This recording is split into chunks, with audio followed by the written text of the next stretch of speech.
All right, I'm really excited for who we have joining us tonight. We have Dr. Donna Ford, who is a distinguished professor in the College of Education and Human Ecology, The Ohio State University. She is also a faculty affiliate with the Kirwan Institute and Center for Latin American Studies. Professor Ford is in the Department of Educational Studies, the Special Education Program. She was at Vanderbilt University for 15 years and held 2 endowed chairs there. And she was a professor of special education at The Ohio State University, an associate professor of educational psychology at the University of Virginia, and an assistant professor at the University of Kentucky. She has quite the experience to share with us tonight. A lot of her work focuses on the achievement gap, recruiting and retaining culturally different students in gifted education, multicultural curriculum and instruction, culturally competent teacher training and development, African-American identity, and African-American family involvement. So we are really excited to have her and all of her experience and expertise here with us tonight. And the title of her presentation that she'll be sharing with us has a lot of her personal journey included in it, but it's called Prove Them Wrong, Promoting Academic and Racial Pride in Black and Other Children and Students of Color. So if you all can help me welcome Dr. Donna Ford, we're excited to have her here with us tonight. Thank you so much. I'm excited to be here as well, presenting for the Colorado Association for the Gifted and Talented. And thank you all for joining. I am going to go ahead and share my screen so we can get started.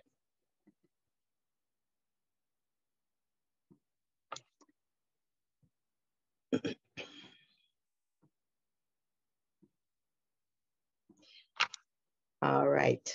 So as just said in the introduction, the wonderful introduction, thank you. I am going to talk about Prove Them Wrong.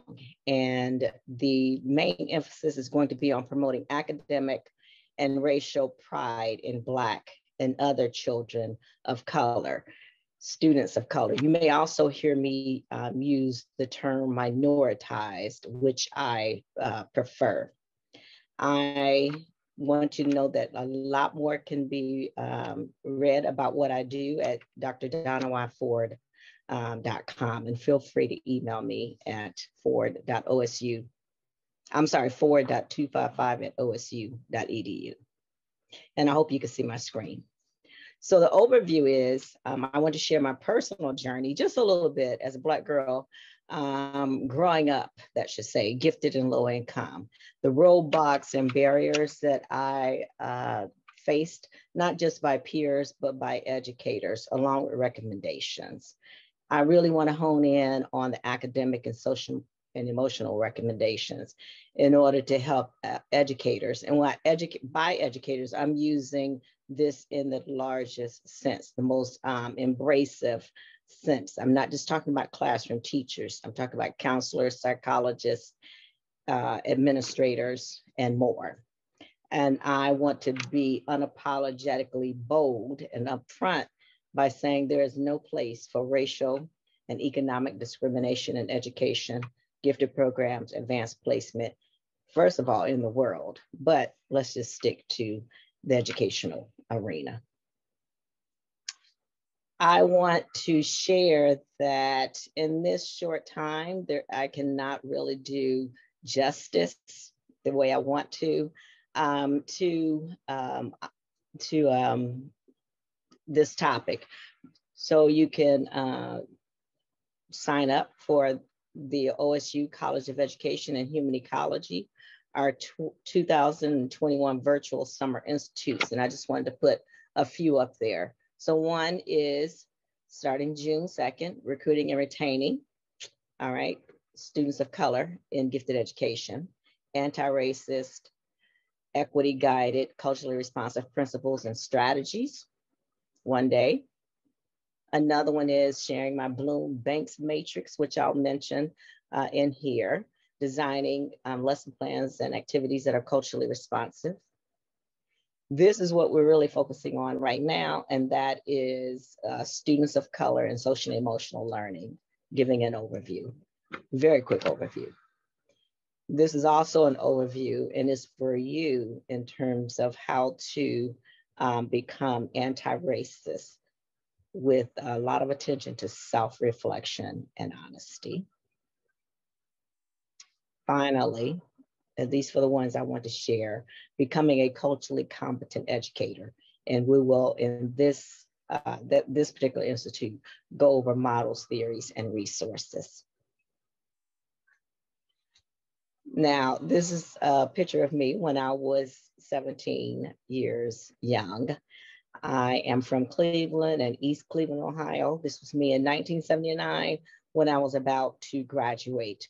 And I want to share that being gifted, Black, female, and low income came with a lot of challenges. Now, they did not just come from peers. I want to emphasize, because you're the audience, they came from educators. I had some really high positive experiences, and then I had low ones. And when it was low, it was really low. So I don't want, that was 1979. I don't want anyone to ever experience what I went through as a Black gifted student. And what I want to share is that as a 10th grader, I learned, I was taught by my teachers to no longer love the skin I was in, to no longer believe that I was intelligent, to no longer believe that it was okay for me to dream. I don't want that to happen to anyone else. This is 2021, and I'd like to believe, I want to believe that things have changed, and I want to be part of that change, and I want you to be a part of that change. So I argue that my zip code is not my destiny, and that applies to your students. Similarly, very similarly, I'm arguing that my skin color and the skin color of your students is not their destiny. So you can read more about my story in Inspire magazine. There's the link, but it's also on that website. So let me move forward. That was just an introduction. Here's what I want to get to. In your work to be equitable and culturally responsive, to make sure that you are an advocate and an ally for your minoritized students, you must focus on recruitment. That's one half. What needs to happen in order to get more students of color in gifted programs, advanced placement, etc. What needs to happen? So that's about numbers, quantity. How do we desegregate gifted education? The other half, equally important, is retention. And that is about quality. That is about integration.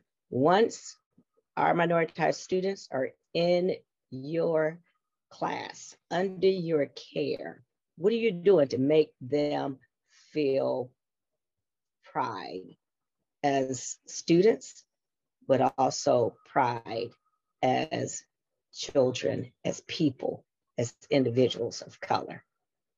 So that means having high expectations, and it means building relationships, respectful relationships with students, and focusing on potential and talent development. So I hope that I'm putting you in this mind frame of recruitment is one piece, retention is the other. Both are needed. It's not one or the other. My work is bridging what I believe are two disciplines that very seldom connect, that very seldom collaborate, that very seldom join forces to be advocates for our underrepresented minoritized students. So I often feel 30 years later, I've been doing this since 1991.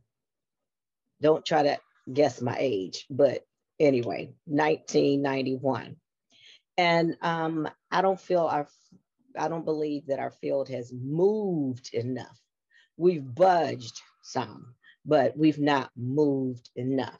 So on the one hand, I feel like I'm on this island when it comes to talking about minoritized students in the field of gifted education. So multicultural education, culturally responsive education, anti-racist education.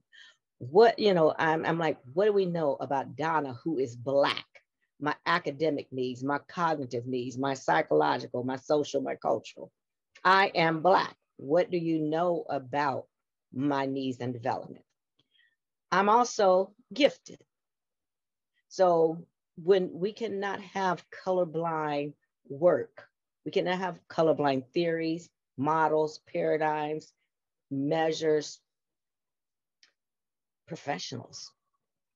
So Donna is gifted and Black, not or, both.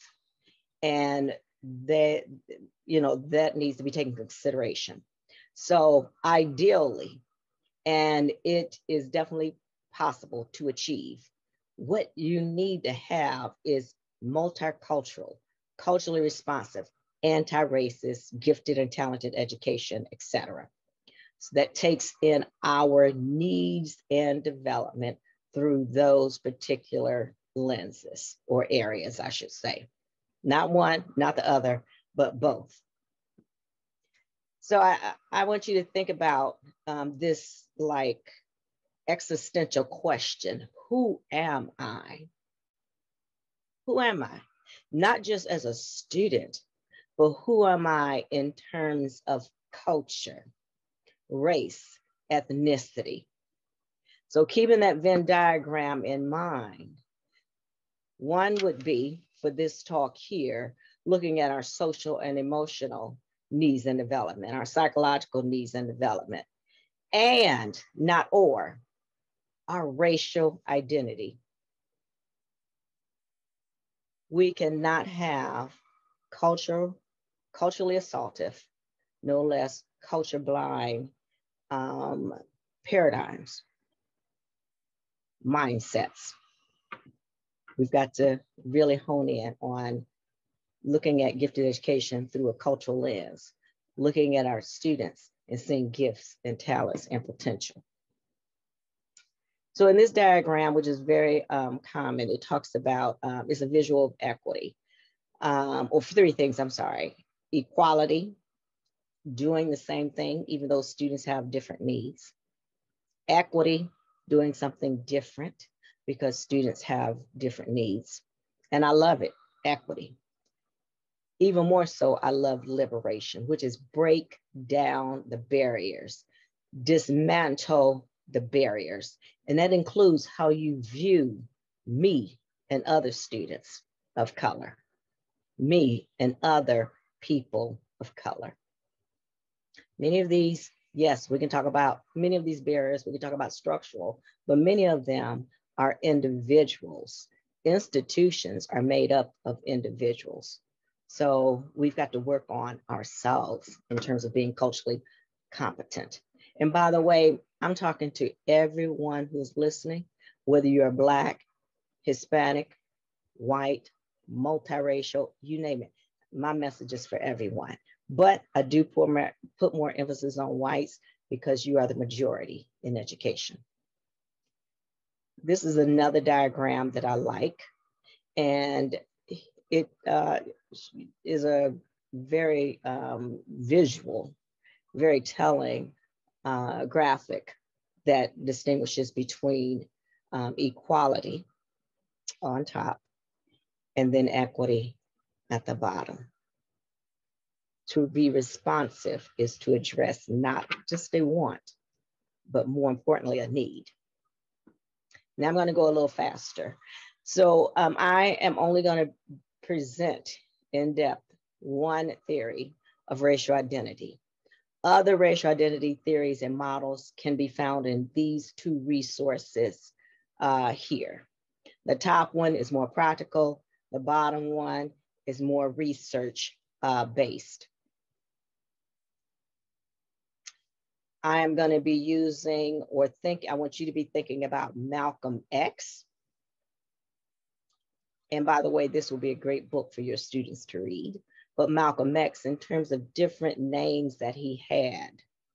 And with those different names, you can see him morphing, going through different stages and phases of racial identity, including self-hatred that I went through as a 10th grader.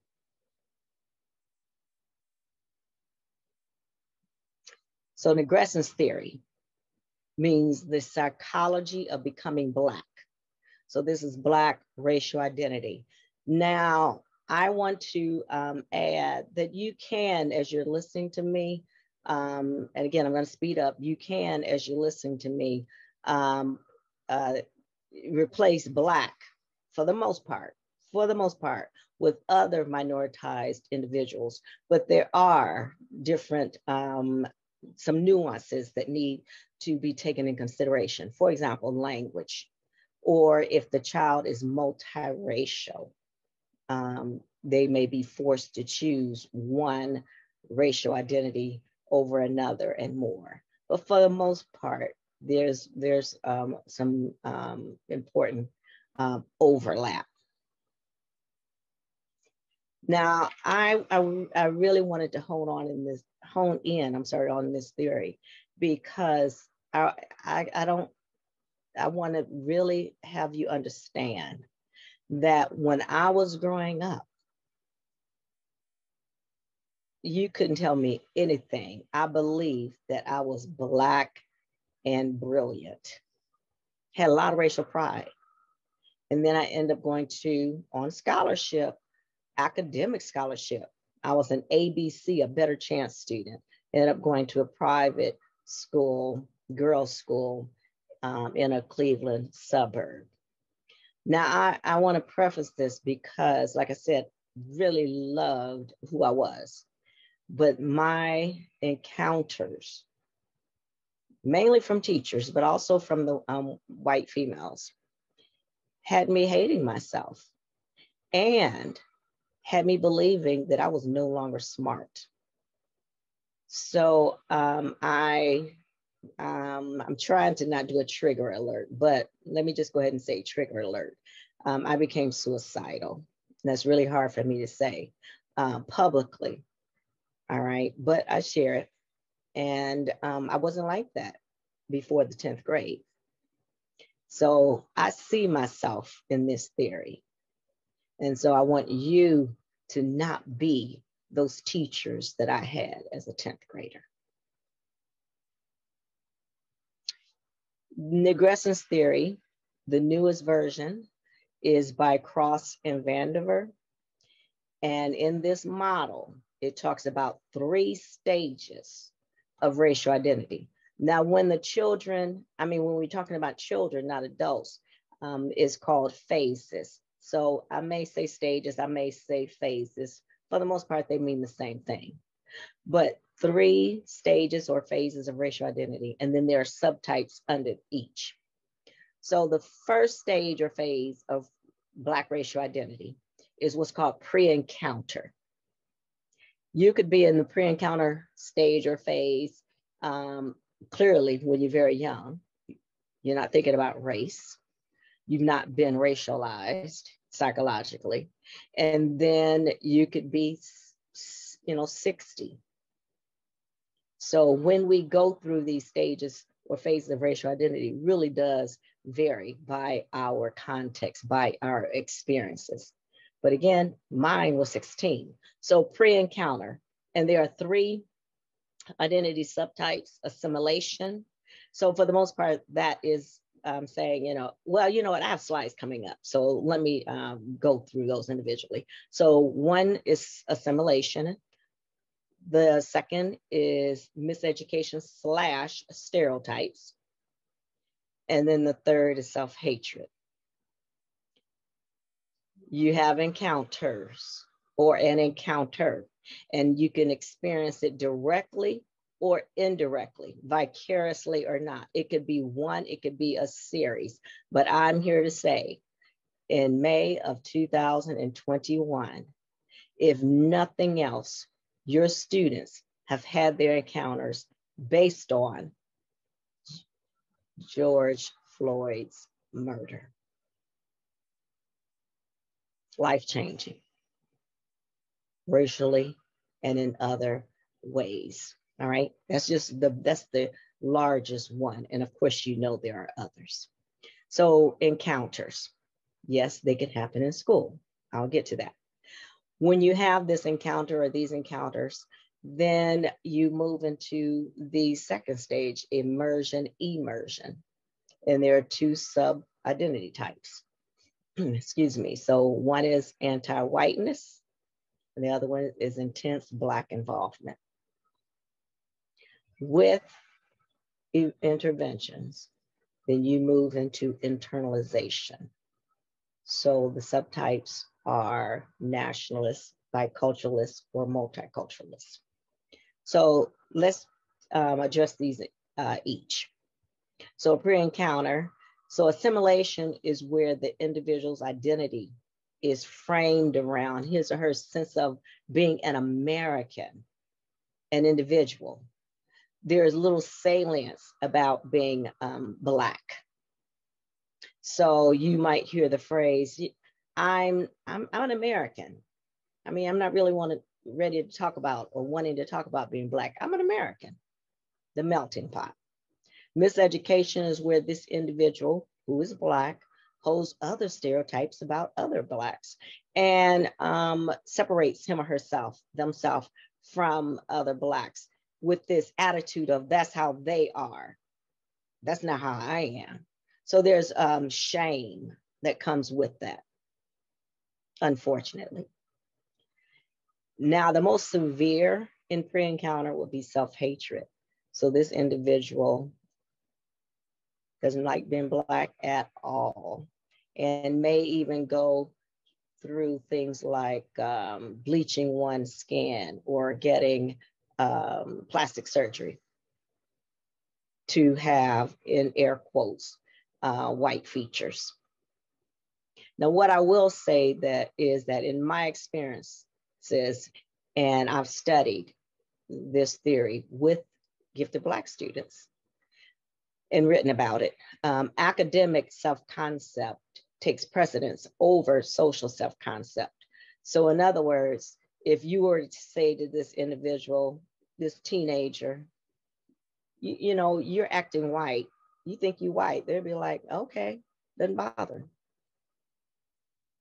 Now keep in mind that I'm trying to do this in like 20, 25 minutes.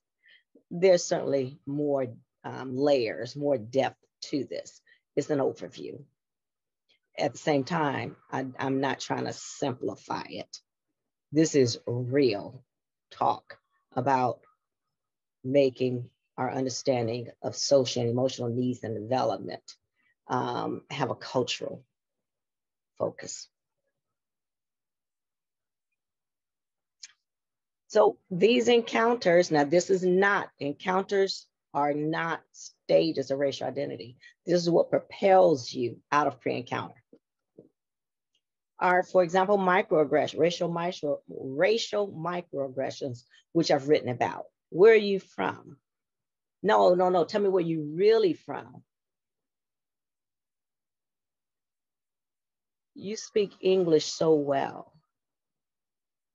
I wanted to scream every time I heard people say that about Obama, former President Obama. You really are pretty for, and it's not just a dark person, but for a Black person, a brown person.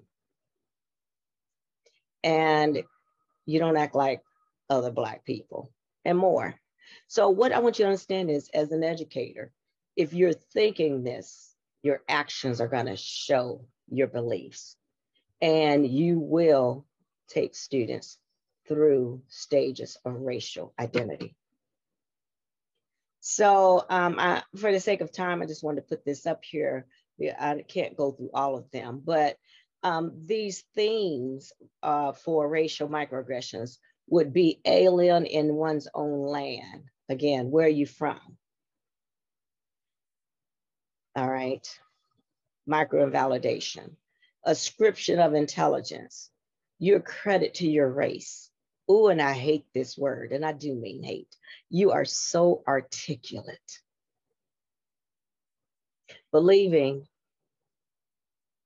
that people of color are not as intelligent as whites. And yes, this does happen in the field of gifted education. We can have color blindness. I'll assume, and I could be wrong, that you understand that. But again, I hope it's clear I'm not an advocate. Denial of individual racism. I can't be racist. I have one Black friend. My neighbor is Black, and we talk sometimes, but is that neighbor really your friend? Criminality.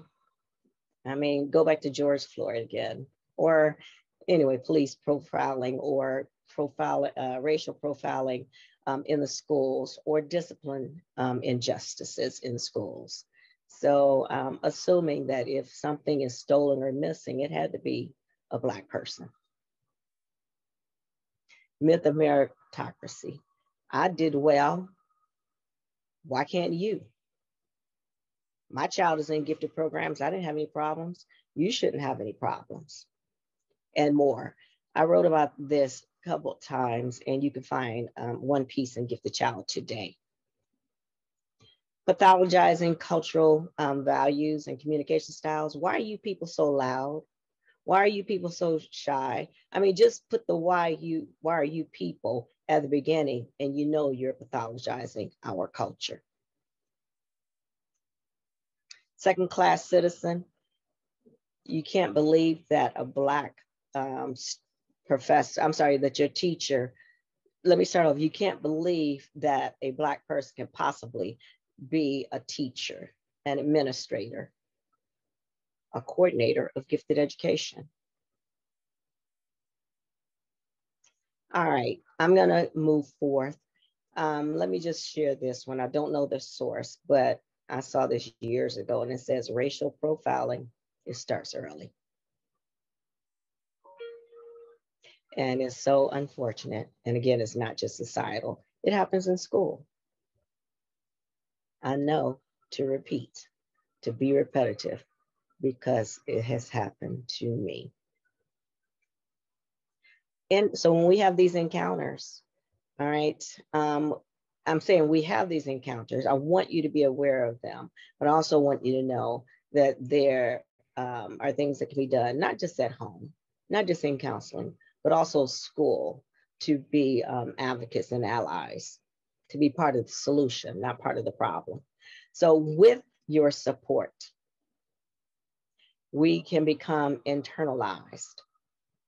And so we would be, say, for example, a nationalist, focused mainly on Blacks, helping us. All right, biculturalist. And that would be, for example, Black and Hispanics, being the voice for them, or Black and children who live in poverty. So it's Black and something else. And then multiculturalist, addressing all the isms as best you can. So it's a new identity, a whole identity, a comprehensive identity, one that is resolute in racial pride, racial salience. So achievement, doing well, is not equated with a loss of identity. You take pride in it, and you are definitely committed to proving them, whomever them is, the naysayers, proving them wrong. So with this, let me provide a few suggestions, and then I know we will have to end and take questions. All right, so pre-encounter, I'm saying with your students, correct misperceptions and stereotypes.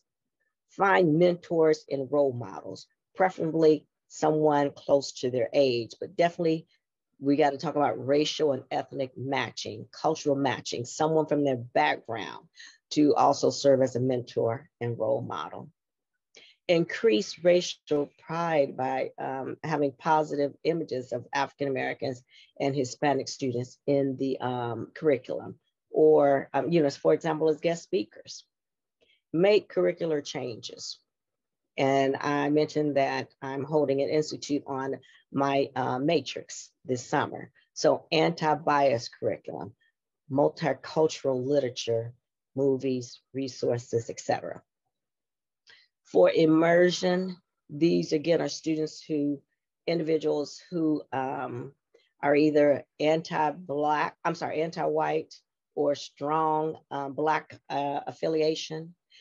So we need to make sure that students are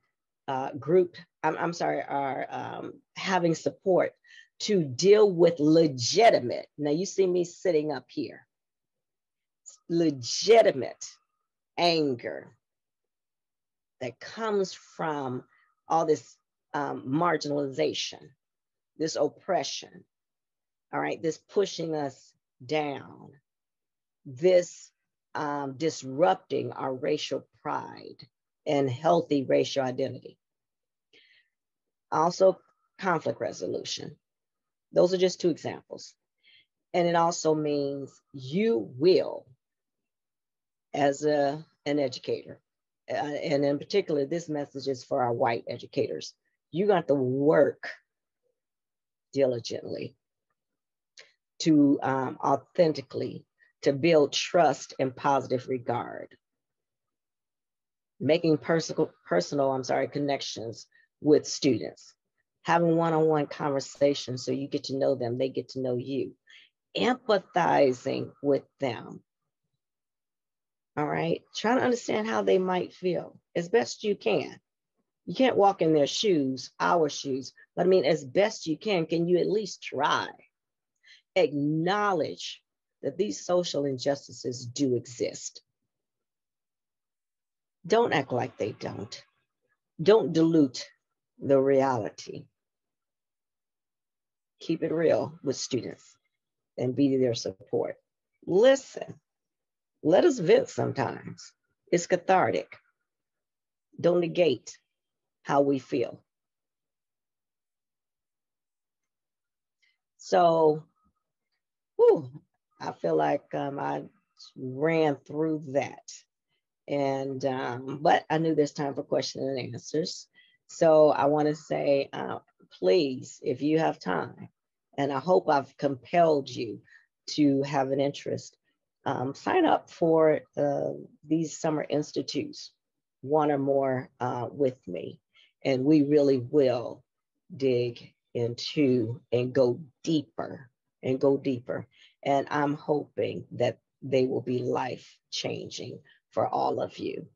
So I will end by saying I want to thank the Colorado Association for Gifted and Talented for inviting me to give this short talk. And I hope that you will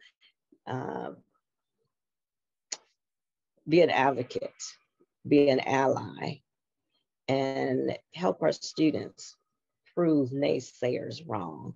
Help our students to not just see themselves as academicians, but also to have racial pride. When our students love the skin they're in, they're invincible.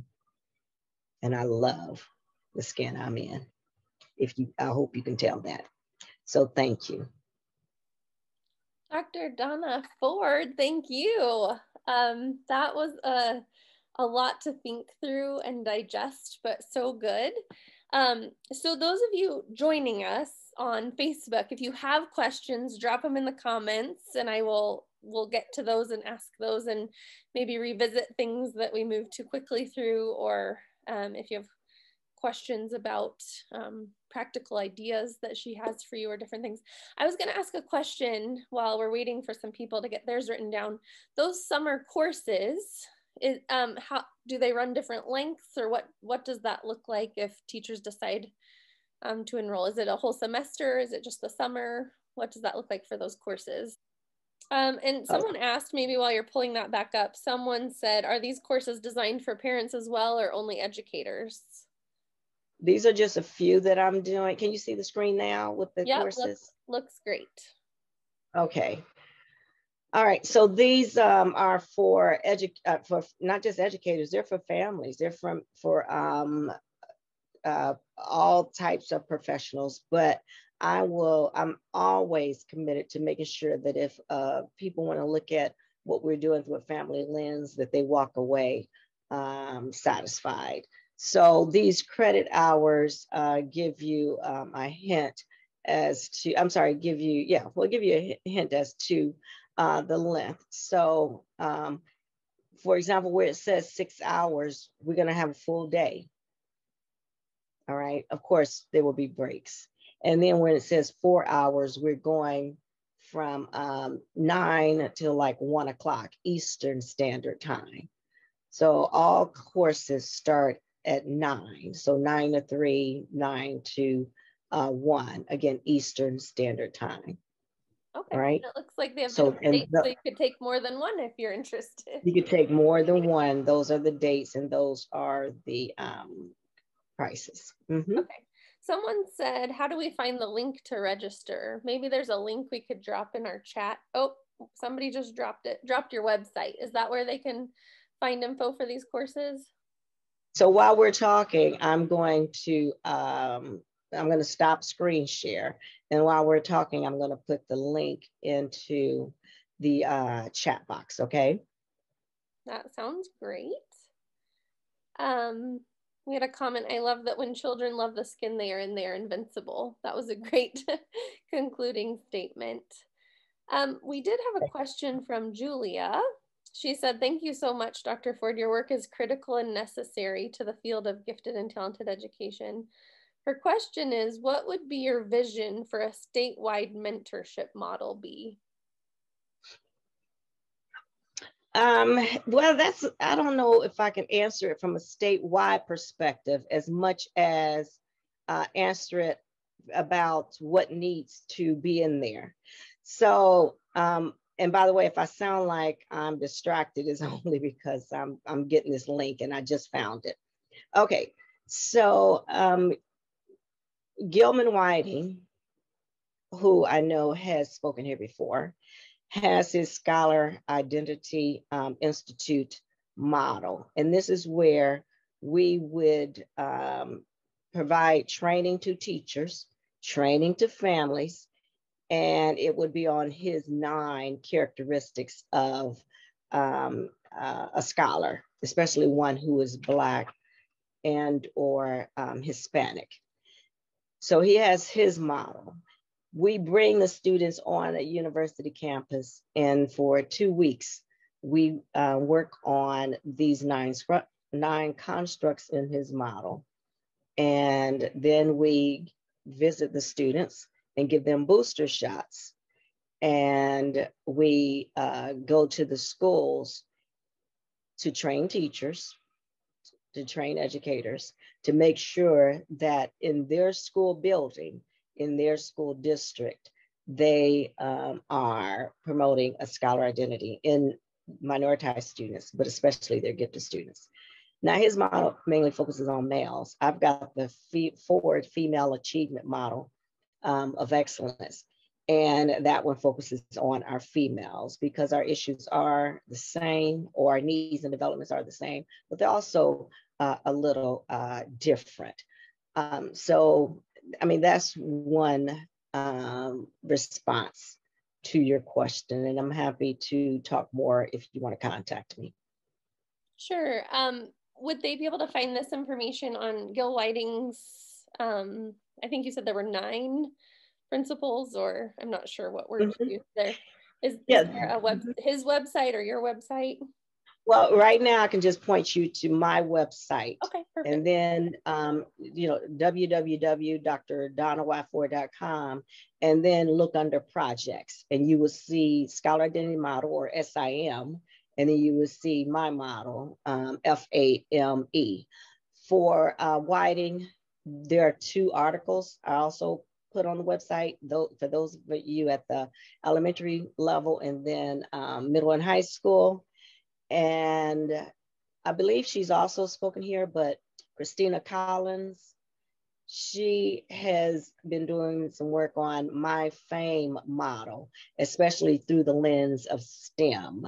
So she's got a couple of articles, or we've got a couple that we've written, and working on one right now to go in Gifted Child. Well, we already have something in Gifted Child today, but another one for Gifted Child today. Awesome. We love resources. So thank you for this wealth of resources that we can go read and look up from your website. And we haven't had her on, so maybe she's someone we need to contact to come chat with us next fall when we're in season 2. So if anyone else watching on Facebook has questions, drop them there.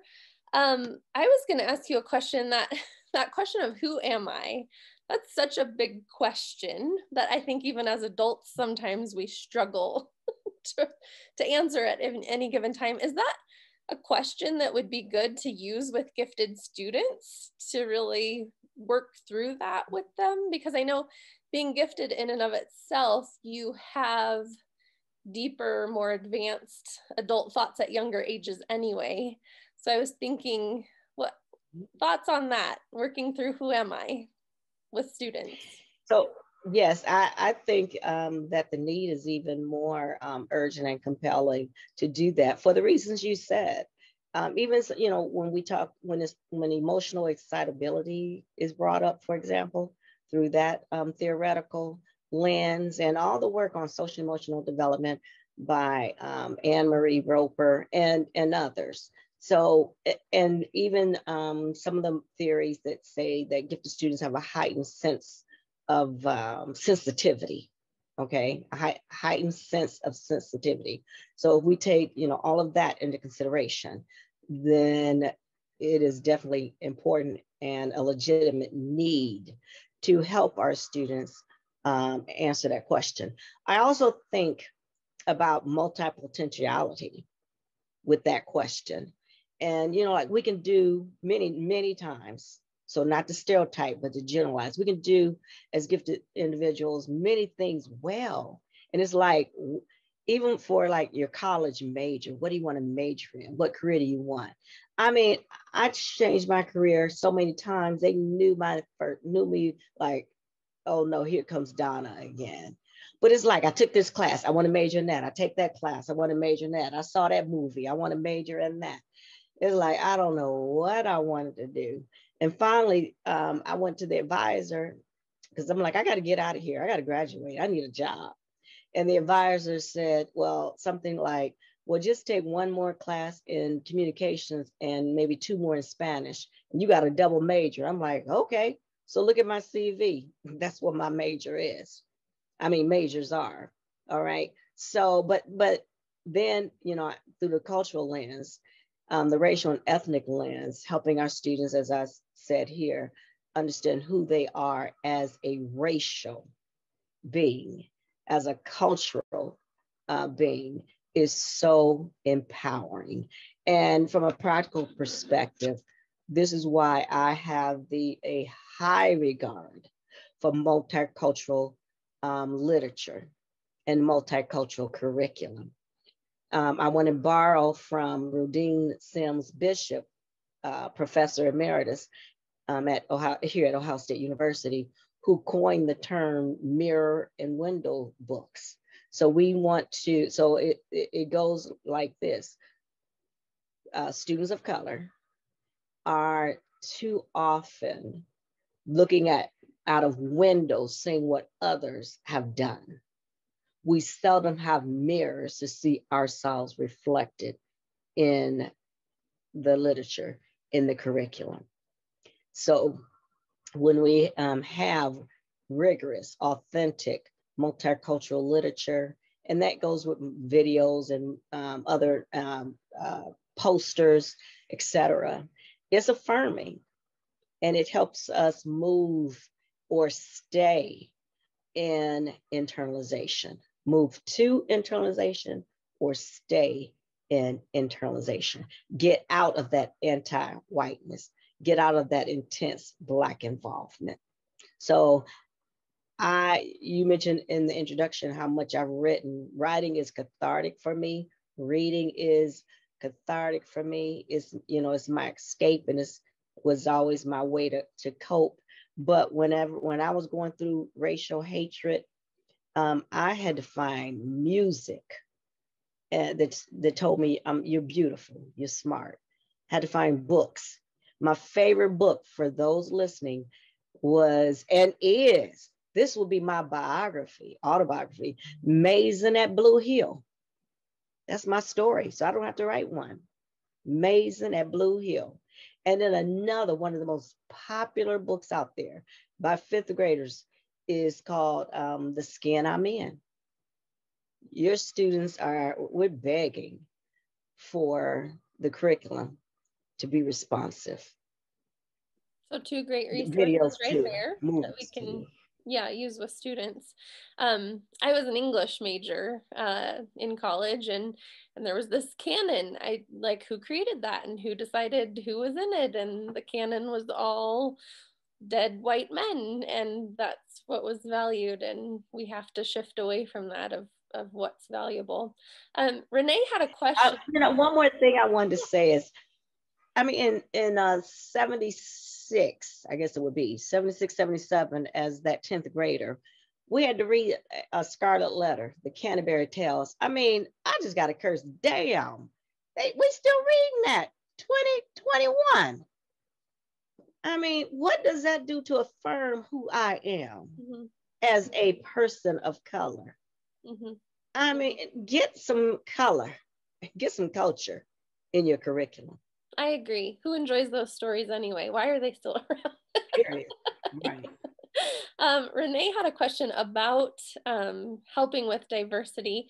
She said, I'm fortunate to participate in a program where identification and recruitment process is working well, but the curriculum is not particularly diverse. Do you have favorite techniques, resources, you gave us a couple, or instructional methodologies that help bring diversity into the classroom? Are there some that are just like go-to for you if a school or a district's really struggling with that? Well, this is going to sound egotistical, but my work. So what do I mean by that?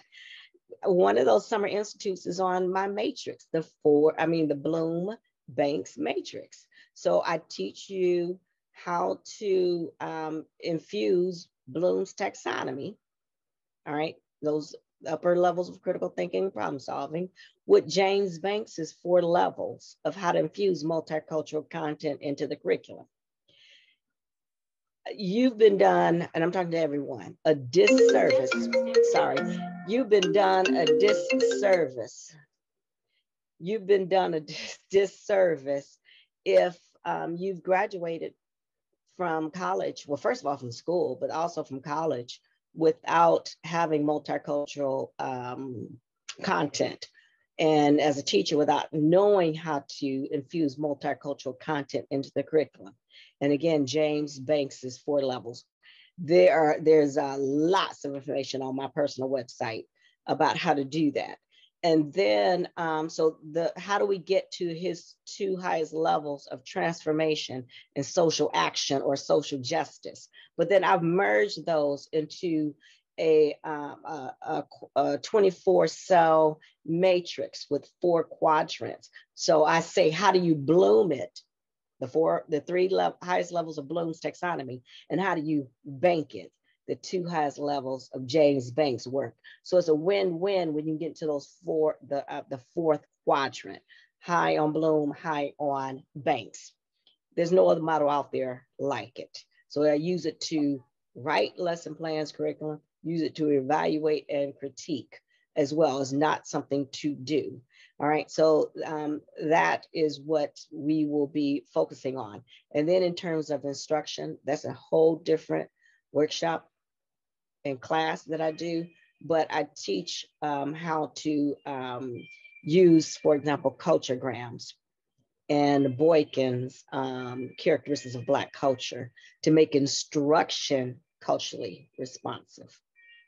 Awesome. So everyone needs to sign up for the Bloom's Banks course and spread the word and tell everyone else about it too. Yes, I'm serious. It's one of the best things I've ever done, especially from a curricular perspective. Yeah, and it sounds like it's very practical. And by the way, I want to say this. Multicultural education is for white students too. Definitely. It's just not for students of color. All students need multicultural curriculum. Like you said, mirrors and windows. We need exposure to everything. Yes. She said, thank you so much. Another question, it's a doctoral student researching better ways to identify culturally diverse learners who are gifted. Her name is Amber Jane. She said, I would love to know which methods you feel are the most successful when it comes to identification. So back to that recruitment piece, what do we need to have for that identification? Well, I think the Colorado Association for the Gifted and Talented is going to have to invite me back to address that one. That's a whole nother conversation with CAGT. All right, but let me at least say this. We need to interrogate and dismantle the number one barrier to recruiting Black and Hispanic students for gifted programs, and that is teachers as referral agents. It's ineffective. That is the number one reason.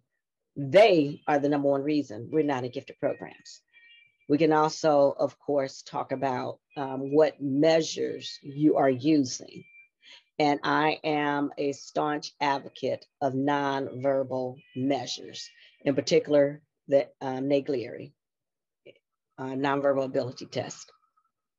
And but I also want us to look at not just universal screening, which is important, and not just have local norms. We need to have building norms.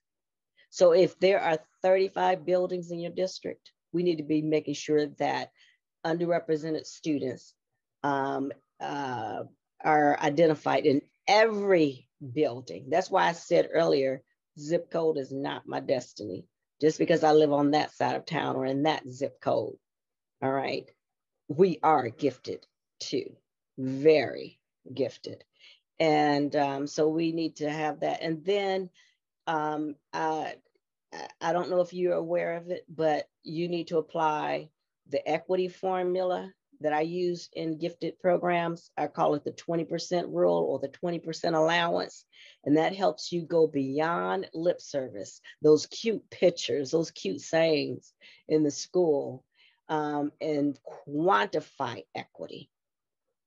Quantify equity. So for example, if Black students are 20% of your district, using the 20% formula or the 20% allowance, then you take 20% time 0.8 and you get 16. So if we are 20% of your district, at minimum, to be equitable, even though there's slight underrepresentation, we need to be 16% of your gifted program. All right. And then the last thing I want to say is, let's say you're identifying, 12% of your students as gifted in the district, or 7% at minimum. Whatever the district average is, that's the minimum we should be in every building. So if it's 12% being identified, we need 12% minimum in every building. Then look at it through that equity formula. That's really helpful.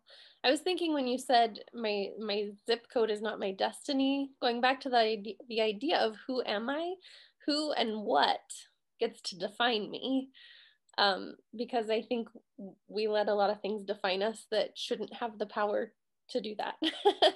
Well said. Well said. I think we had one question because Nana, our executive director, wanted to get the link in the comments for people. Who is the author of The Skin I'm In? She said that she was finding... Sharon Flake. Sharon Flake. Okay. We'll get that link up there so people can go find that, purchase that. Yeah. I don't see any more questions in our comments. So before we go, I just had one last question. Because this inequity has become such a topic in our media, and you were talking about encounters and George Floyd and other situations, our students are having so many encounters right now. Right. How would you recommend, as teachers or educators or support people for these GT students who are sensitive and think about things in ways that other students do not? How do we support them in the best way we can through some of these encounters that, you know, are just inundating us right now, and affecting our students? How would you suggest that we help them through that in the most positive way that we can, or support them through those experiences? Well, I did not do, because I just flew through this toward the end when I made a few of those recommendations about listening to us, acknowledge that our concerns and our fears are real, acknowledge that our anger is legitimate. So, for example, it make, you know, you've seen me present. I'm unapologetically angry. I am pissed off type of angry. I'm Donna from Cleveland, angry at the injustices from a societal level, but also in our schools. As I said, there's no place for racism and all the other isms in our schools. So hashtag angry and Black. Own up to the reality that we're living in really heightened unjust times. And so what students are being bombarded with really is having a toll and contributing to racial trauma, racial battle fatigue, all right, and more. We're worn out. We're afraid. We're resentful. We're angry. And that's, you know, that just has to be recognized. And you have to say, I don't want to be part of that. I don't want to contribute to this racial trauma. I don't want to contribute to the racial battle fatigue. And this is where I really believe that having role models and mentors come in and you listen to what they have to say, because you can learn from them. The multicultural literature, multicultural, culturally responsive videos, and more. It's just so much that I could say about that. But the number one thing is, don't dilute, don't diminish how we feel about this, and just listen to us, and you can learn a lot. It could be painful, but dealing with racism is painful. Sure. I love that. Listening. First step, listen, right? Without response, just listen. And I think what you said is correct. We can learn a lot. Before we go, I just had one more question. You said that in high school you had a lot of really low experiences, but you did have some positive experiences. And I obviously, from our world and everything we're learning, and especially in GT, like you said, we've budged, but we could move a lot further. I was wondering if there's an example of a positive experience with a teacher or someone that could be like an example of like, here's someone who really got it right. Okay, great, but not at that school. Okay, that was just different. My mother had to take me out of that school, and then I went to back to East Cleveland schools, Shaw High School in particular. But I had two white teachers who helped me to get out of that self-hatred. All right, two white teachers, and they just made me feel so welcome in the class. And I could go to them and say things like, please do not say that I had the highest grade. You know, I really don't care that you put my name on the honor roll for everybody to see. My mother is all I want to see it, right? I know I made the honor roll. The whole school doesn't have to know. You know, I know I might be valedictorian, you know, whatever it was. It's like, I don't need any reason for other students to dislike me. And they listened, and they're like, we understand, and we will compliment you individually and not, you know, in front of your classes. And they just always talked about how well I was doing, how if I wasn't doing well, they expected me to do better, that I was going to do better. And it made all the difference in terms of turning things around for me. So you can have that one bad teacher, that one bad apple, and it's life-changing. But then you can have one or more who really does undo that damage. So awesome. I finally remember 3 of my favorite teachers were white. I think it was my first grade teacher. I know her name, but I'm not going to say her name. I think I just said third. I mean, my first grade teacher when I was, when I was grade skipped a half year. And then these 2 11th and 12th grade teachers, white. Awesome. I'm And glad so that it they can be life. done. Yeah, I think, Yeah, it can be done. like you said, listen and form a relationship that's empathetic to someone's experience, and do what you can to support them through that. I love that. Thank you for sharing those stories. Thank you for all of the information.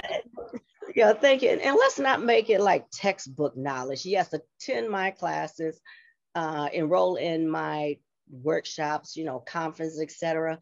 But also get in the community. Don't be a drive-by teacher, right? Immerse yourself in the community. Get that real contact so you get to know your students better, their families better, the community better. Let me just say this. I know teachers who are working in a food desert and their students live in a food desert. They don't even know it. I'm not even going to start with race. I'm just saying your children live in a food desert. You don't even know that. You're a drive-by teacher. You should know the community of your students, and you should visit. Come to our events.